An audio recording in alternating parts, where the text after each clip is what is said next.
Les gars, j'espère que vous allez tous bien. Content de vous retrouver aujourd'hui. Il n'y a pas eu de débrief hier. Je pense que vous savez pourquoi. Comment Manchester City s'est saboté hier. Comment tu mènes 2-1 à 80e et tu perds le match. C'est toujours pareil. Donc, j'avais pas envie de faire le débrief. Désolé. Désolé aux Madrilènes qui me suivent et qui de temps en temps me disent: ah, tu peux faire le débrief quand même de notre match. J'avais pas envie et j'ai pas envie de me forcer. Bon, dans cette vidéo, on va revenir sur le tirage de la Coupe du Roi. Un peu d'actualité, un peu de nouvelles mercato aussi, on va parler rapidement de Isaac. On commence justement par le tirage au sort, le Barça qui jouera l'Atlético Madrid. Alors, sur le papier, c'est le pire tirage. La vérité, c'est que c'est le pire tirage. Le Barça qui va jouer l'Atlético avec le match retour en plus là-bas. Le Real de son côté qui va jouer la Real Sociedad avec le retour au Bernabéu. Mais la vérité, c'est que j'ai pas envie de me plaindre. Pourquoi? Parce que je considère que ce Barça a une équipe faite pour battre l'Atlético Madrid sur 2 matchs. Je sais pas pour vous, mais je préfère jouer l'Atlético Madrid sur 2 matchs que sur un match. Alors oui,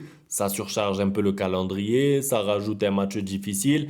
Il y a des probabilités de se faire éliminer, tout ça, je suis d'accord. Mais en tout cas pour ma part, je préfère jouer l'Atlético Madrid aller-retour plutôt que sur un match. Ils sont dangereux sur un match. C'est une équipe forte. Bien sûr, ce sera pas facile. Je dis pas que de toute façon, tu arrives en demi-finale de la Coupe du Roi, tu dois pas t'attendre à des matchs faciles. Et surtout, c'est mon avis, mais je trouve que ce Barça est supérieur aux 3 équipes restantes dans la compétition, que ce soit la Sociedad, que ce soit le Real Madrid, que ce soit l'Atlético Madrid. Donc, il va falloir battre les bonnes équipes pour aller en finale et pour gagner la compétition. Jusque-là, rien de nouveau. Donc, j'ai pas envie de me plaindre. Oui, tu as vu, on n'a pas de chance, hein, comme par hasard.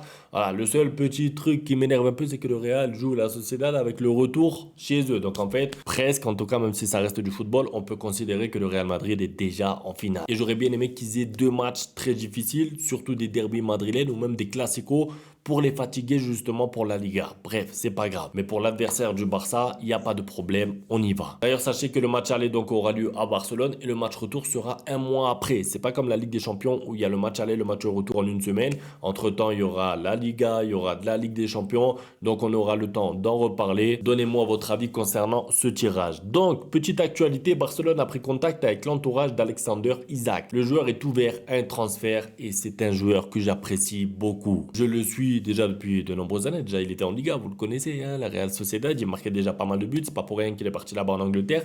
Et il tourne bien là-bas. Il marque beaucoup de buts avec Newcastle. C'est un attaquant moderne, complet. Et moi, je le vois au Barça, ce joueur. Il est bon dos au jeu, il est bon en pivot, il est bon techniquement, il est bon dans la profondeur, il est bon en finition.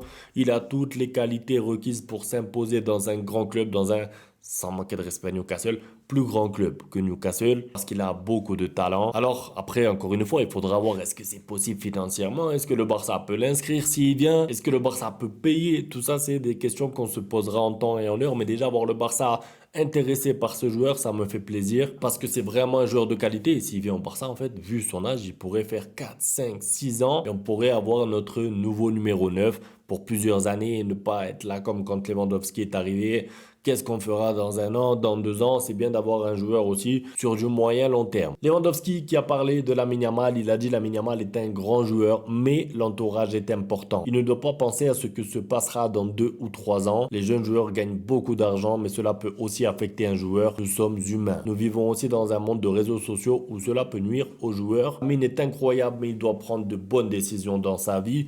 Et vous savez quoi? Je suis d'accord avec Lewandowski parce que le talent de Lamine Yamal, je pense qu'il n'y a personne qui peut le remettre en cause. Il n'y a même pas les Madrilènes et même personne. Même ceux qui l'aiment pas. C'est un joueur qui est en avance, c'est un joueur précoce, c'est un joueur talentueux. Il a déjà montré, il a un euro. Il a déjà des matchs références en Europe. Mais là où je rejoins Lewandowski, c'est que la gestion de carrière, la gestion de tout ce qui se passe en dehors du terrain va être important pour déterminer la carrière de Lamine Yamal. Est-ce que ce sera un bon joueur, un très grand joueur ou une légende du football? Pour être une légende du football, il faut réunir plein de critères.